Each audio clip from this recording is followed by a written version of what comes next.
Maintenant, regardons les outils modifiés. Le premier, c'est le rognage, le recadrage. On peut aller chercher juste la partie de la photo que nous avons besoin. Comme on peut voir, voici, ça a ragrandi une partie de la photo. Le reste, on n'avait pas besoin, donc, et ça fonctionne très bien. On peut aussi aller chercher des découpages. Donc, on voit ici que on a découpé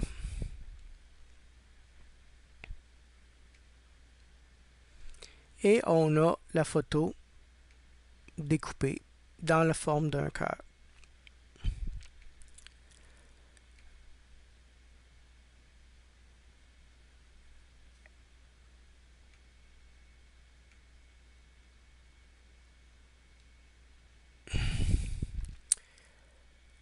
L'utilité du recadrage, des fois pour mieux centrer une photo, des fois pour aller chercher des détails. Exemple, vous avez un oiseau qui vole dans le ciel, vous avez beaucoup de ciel avant, beaucoup de ciel après, mais vous voulez vraiment faire le focus sur l'oiseau. Vous faites un recadrage pour enlever un peu du partout. Le deuxième, c'est une recomposition. Normalement, si on rétrécit une photo, et si on ne la fait pas, le rétrécissement de façon restreinte, qu'est-ce qui va arriver?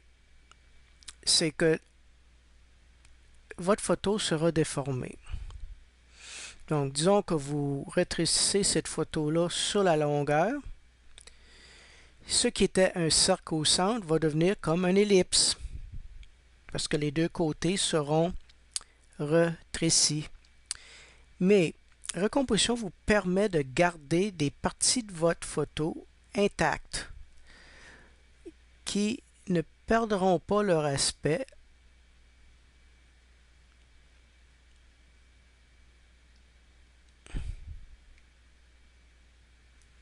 Donc, je fais ici chaque barre. Je veux garder chaque barre intacte. Par contre, la route, j'en ai pas terriblement besoin. Donc, qu'est-ce que je vais faire? C'est je vais me débarrasser de la rue.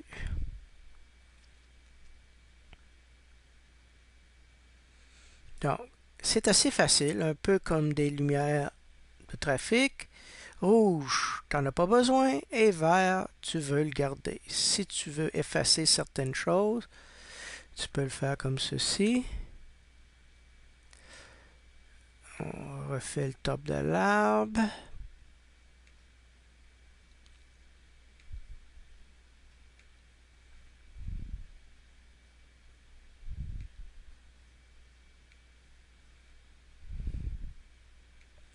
Bon, maintenant, regardons qu'est-ce qui va se passer. Je vais rétrécir ma photo sur la longueur, qui devrait faire des déformations. Je le fais.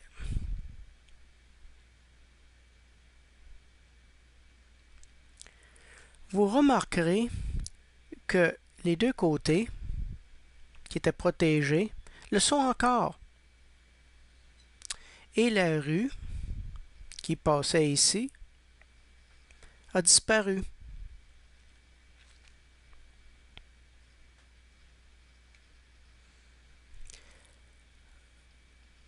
Ceci est un cas extrême. Par contre, vous pouvez voir des fois, assez facilement, que, disons que nous avons une scène de plage, nous avons deux personnages assez loin un de l'autre. Vous pouvez mettre en rouge une partie de la plage entre les deux, mettre en vert les deux personnages et tasser la photo et les deux personnages vont se rapprocher.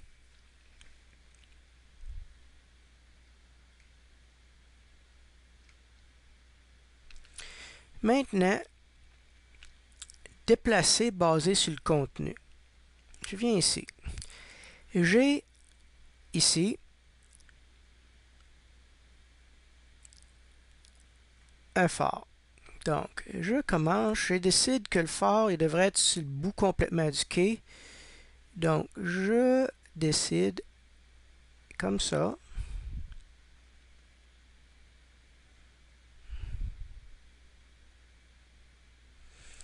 D'aller chercher le phare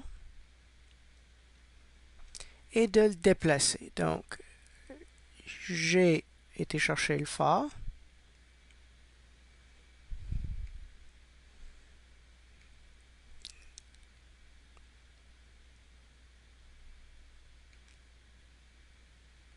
Et je vais le déplacer au bout du quai.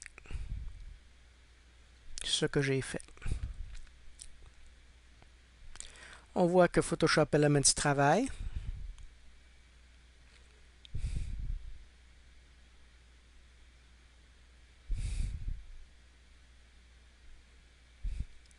Et maintenant, on voit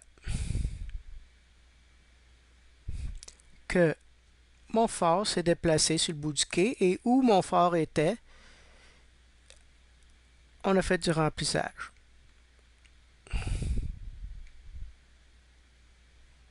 Et on fait désélectionner et mon phare est là. Est-ce que c'est parfait? Oui puis non. On peut voir que c'était fait assez facilement avec un peu de travail. Probablement. On pourrait assez facilement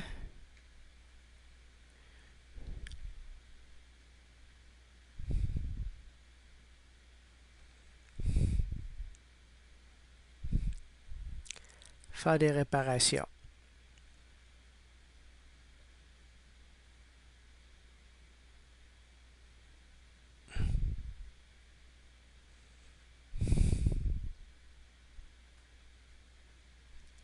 Ce qui n'a pas terriblement bien fonctionné. On pourrait aussi, si on prend ici, dire regarde, il y a un point jaune ici. Et je le veux pas là. Je décide que je le veux ici. Et le tour est joué.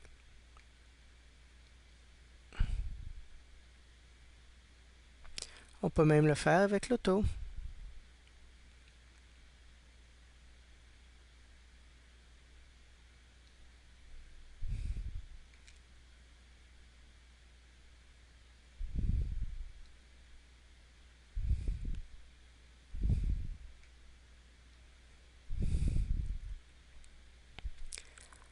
Et voilà. Le dernier, tout le monde, à un moment donné, a pris des photos, où la rivière semblait couler passablement vite. Voici comment faire pour faire les réparations. Vous avez ici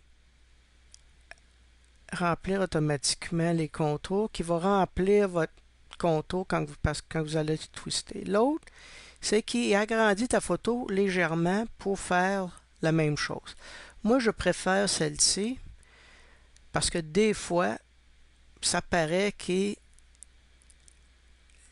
y a eu du remplissage. Donc, j'ai cliqué sur mon outil de redressement. Je me prends une ligne, la ligne d'horizon, et je trace une ligne sur la ligne d'horizon. Et le tour est joué. On voit que notre ligne d'horizon est maintenant parfaitement à droite et que ça fonctionne très bien.